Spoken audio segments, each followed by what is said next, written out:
I'm going to get through quite a big audio file here, a bit of talking, so strap in and hopefully you don't find my voice annoying.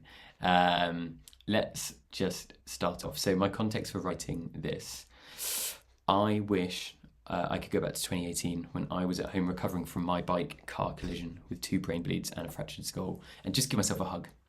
I wish I could say to myself, don't worry, you'll be more than fine. This will make one hell of a story, and this will make you. At the time, like some of you reading, I really did have no idea how much of a recovery I was going to get, and I had no idea how to think about the brain damage I had, because obviously brain injuries, they don't make it easy for you to think.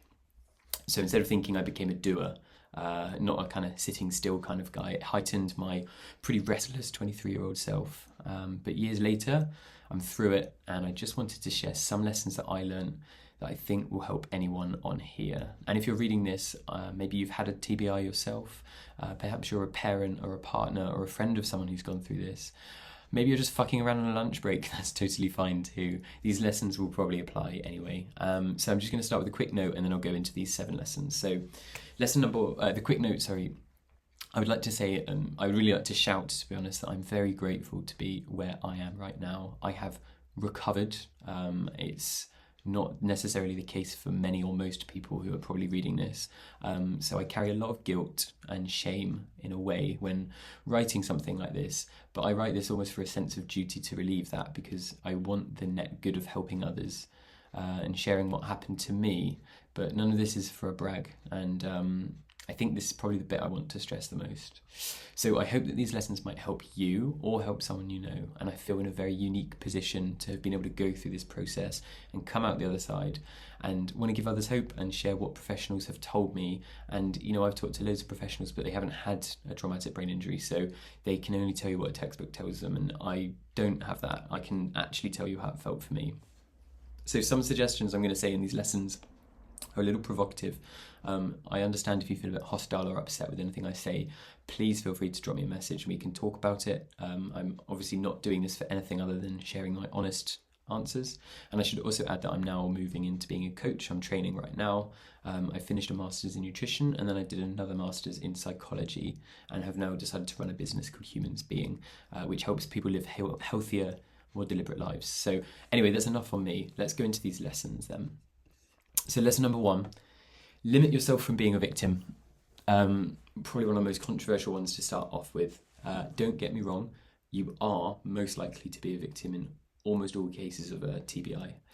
I certainly was in my instance. I got knocked off my bike. I don't remember the accident or the following 6 days, but I know that the driver said she was guilty, and it could feel unfair, it could feel limiting and depressing, and it did many of those things many a time. I've done a lot of work to get over that, but if you try to think longer term, if you think 5 or 10 years down the line, consider whether you want to continue calling yourself a victim, a TBI victim forever.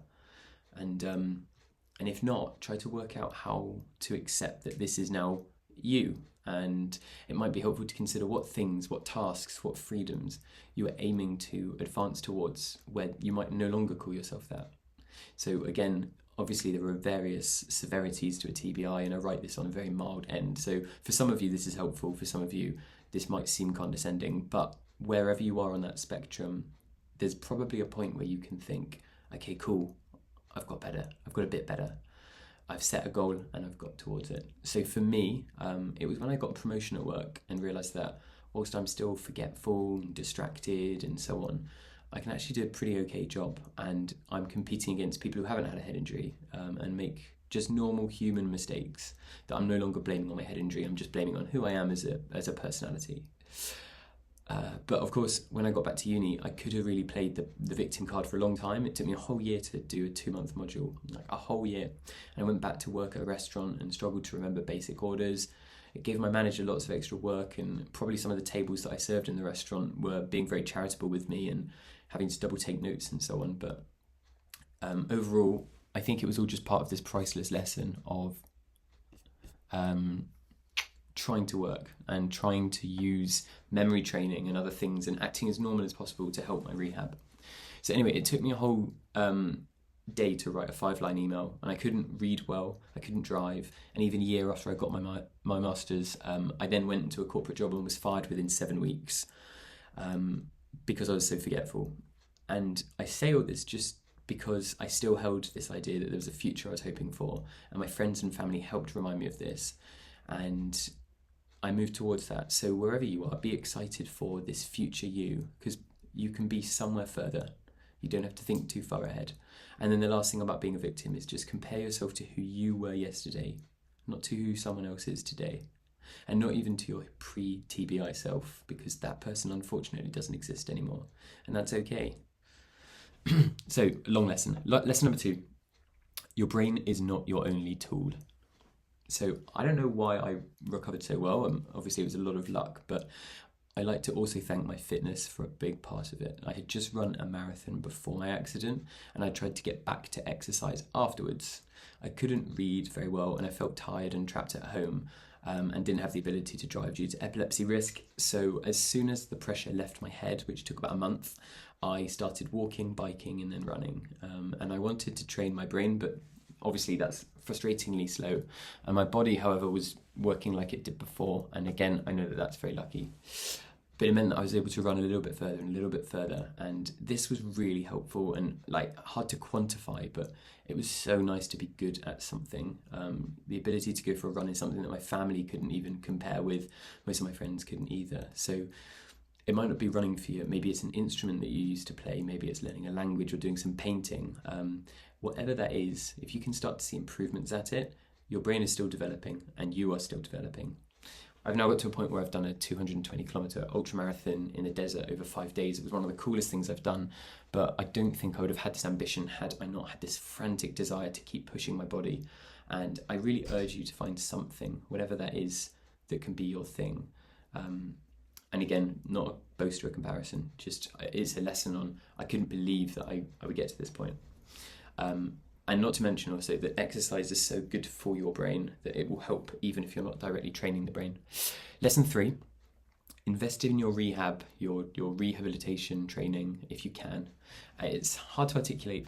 The earlier you can work on repairing your brain, whatever that looks like to you, the better. If I could go back in time, I wish I put a bit more time into seeking out specialists to help me retrain my brain. I was lucky enough to get a legal case to support my rehab, but I don't know where you are in the world, but in the UK, it's fucked up in the aspect of what they do. Quite simply, lawyers, psychologists and so on, they don't care about fixing any of your problems. They just care on assessing how bad they are and how much they can therefore charge the defendant. So even though they would benefit through the defendant in paying you less to actually fix you, they don't do that. They don't do that very well at all. And you know, I'm really grateful to have a legal case. I'm actually really grateful for my solicitors, but the system isn't invested or interested in getting you fixed. And you can push for it. You can find the money, you can borrow the money if you've got a case and whatever you can do, because you don't know how much benefit that will help. In the same way that learning a language as a kid is so much easier than as an adult, the earlier is, I think, after an accident, the more time you have to try and repair the damage that's done in your head. So I know that anecdotally a friend was doing a speech and language degree, and she was amazed how little I was actually being trained on, even though I was kind of ready to do it. So again, I did a lot of that myself, the learning and so on, and that was just from a place of being able to. I know that some of you aren't, and maybe if you're a family member listening, this is a real nudge to you to think, how can I help this friend, this family member? Moving on to lesson 4, which is related. No person is an island, so find support. I think this is a lesson I really learned the hard way. Charities like Headway, Abil, and online communities like Discord can be really helpful. Reddit too, actually. Whether it was my pride or I disliked the idea of spending more time online or on a computer, I wasn't really very proactive in seeking out help, despite knowing how many volunteers there are out there helping. I think part of it was probably that my symptoms were mild, and it meant that I did have the agency and belief that I didn't really need the advice and maybe it would better be suited to someone else. But I didn't think that's the case, and a lot of the time the challenges I had were just effectively loneliness and no one to share the weird feelings that you get from a TBI.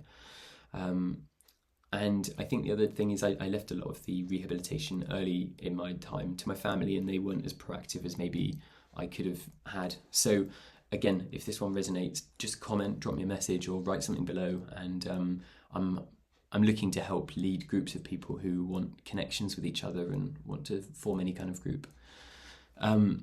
Lesson number 5 is about nutrition. So as I was studying a nutrition master's at the time, it was really in my head that you are what you eat. Your brain is made up of fat and protein.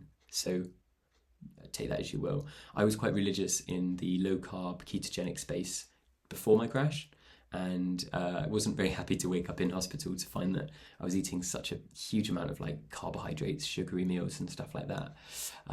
Whether you did or don't have a brain injury, the brain works better with the fats and the proteins and worse on the carbs and the sugars. I say that as someone who had been playing around with it before, so this is not just anecdotal data for after the accident, but I will say that this is still anecdotal. This is only me. There's some science here, but if you want to read the other way around, you'd be able to find whatever you want online. I had a BHB ketone salt by Perfect Keto that I had played around with before my accident, just out of interest. I was doing a dissertation on it. And I remember the day I took it and really feeling a difference in how my brain went. Basically, it increases your ketones in your body. Ketones are metabolized more preferentially in the brain than sugars are. So if you have them, you will immediately feel the effects. There are other things like MCT oils and things like that, which are interesting to play with too, fasts and so on. But again, I'm not giving advice here. These are just ideas. But certainly make sure brain health needs healthy fats and good amount of protein.